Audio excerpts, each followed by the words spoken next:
Chapter 10 The Crying of the Man. As I drew near the house, I saw the light shone from the open door of my room.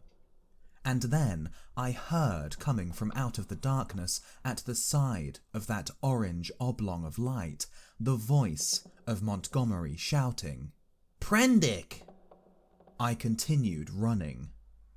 Presently I heard him again. I replied by a feeble "Hello," and in another moment had staggered up to him.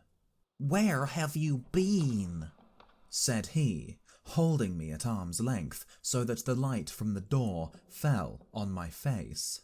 "We have both been so busy that we forgot you until about half an hour ago." He led me into the room and sat me down in the deck chair. For a while I was blinded by the light. "We did not think you would start to explore this island of ours without telling us," he said, and then, "I was afraid, but what? Hello?" My last remaining strength slipped from me, and my head fell forward on my chest. I think he found a certain satisfaction in giving me brandy. "For God's sake," said I, "fasten that door." "You've been meeting some of our curiosities, eh?" said he. He locked the door and turned to me again. He asked me no questions, but gave me some more brandy and water, and pressed me to eat. I was in a state of collapse. He said something vague about his forgetting to warn me, and asked me briefly when I left the house and what I had seen.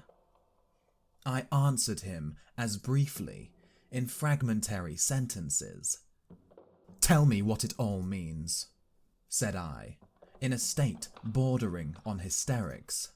"It's nothing so very dreadful," said he, "but I think you have had about enough for one day."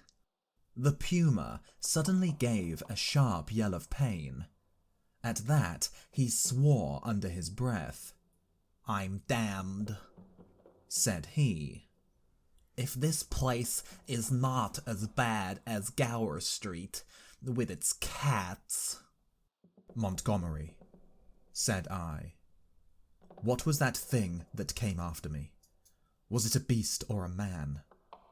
"If you don't sleep tonight," he said, "you'll be off your head tomorrow." I stood up in front of him. "What was that thing that came after me?" I asked. He looked me squarely in the eyes and twisted his mouth askew. His eyes, which had seemed animated a minute before, went dull. "From your account," said he, "I'm thinking it was a bogle." I felt a gust of intense irritation, which passed as quickly as it came. I flung myself into the chair again and pressed my hands on my forehead. The puma began once more. Montgomery came round behind me and put his hand on my shoulder. "Look here, Prendick," he said. "I had no business to let you drift out into this silly island of ours, but it's not so bad as you feel, man. Your nerves are worked to rags. Let me give you something that will make you sleep. That will keep on for hours yet. You must simply get to sleep, or I won't answer for it." I did not reply. I bowed forward and covered my face with my hands. Presently, he returned with a small measure containing a dark liquid. This he gave me. I took it unresistingly, and he helped me into the hammock. When I awoke, it was broad day. For a little while I lay flat, staring at the roof above me. The rafters, I observed, were made out of the timbers of a ship. Then I turned my head and saw a meal prepared for me on the table. I perceived that I was hungry and prepared to clamber out of the hammock, which, very politely anticipating my intention, twisted round and deposited me upon all fours on the floor. I got up and sat down before the food. I had a heavy feeling in my head, and only the vaguest memory at first of the things that had happened overnight. The morning breeze blew very pleasantly through the unglazed window, and that and the food contributed to the sense of animal comfort which I experienced. Presently, the door behind me, the door inwards towards the yard of the enclosure, opened. I turned and saw Montgomery's face. "All right," said he. "I'm frightfully busy," and he shut the door. Afterwards, I discovered that he forgot to relock it. Then I recalled the expression of his face the previous night, and with that, the memory of all I had experienced reconstructed itself before me. Even as that fear came back to me, came a cry from within. But this time, it was not the cry of a puma. I put down the mouthful that hesitated upon my lips, and listened.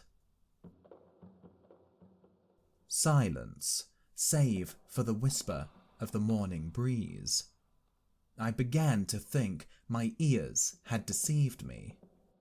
After a long pause, I resumed my meal, but with my ears still vigilant. Presently, I heard something else, very faint and low. I sat as if frozen in my attitude. Though it was faint and low, it moved me more profoundly than all that I had hitherto heard of the abominations behind the wall.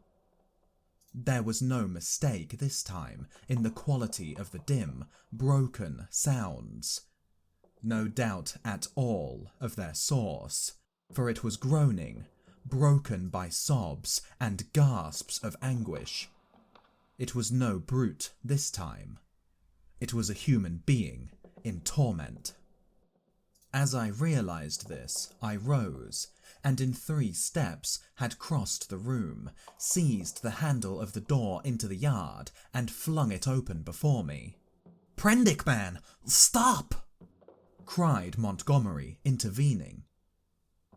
A startled deerhound yelped and snarled. There was blood I saw in the sink, brown and some scarlet, and I smelt the peculiar smell of carbolic acid.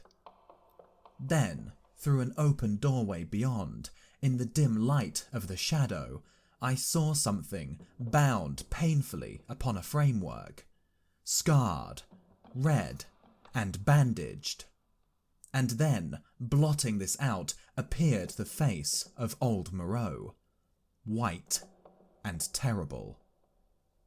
In a moment, he had gripped me by the shoulder with a hand that was smeared red, had twisted me off my feet, and flung me headlong back into my own room. He lifted me as though I was a little child. I fell at full length upon the floor, and the door slammed and shut out the passionate intensity of his face. Then I heard the key turn in the lock, and Montgomery's voice in expostulation. "Ruin the work of a lifetime," I heard Moreau say. "He does not understand," said Montgomery, and other things that were inaudible. I can't spare the time yet, said Moreau. The rest I did not hear. I picked myself up and stood trembling, my mind a chaos of the most horrible misgivings. Could it be possible, I thought, that such a thing as the vivisection of men was carried on here? The question shot like lightning across a tumultuous sky, and suddenly the clouded horror of my mind condensed into a vivid realization of my own danger.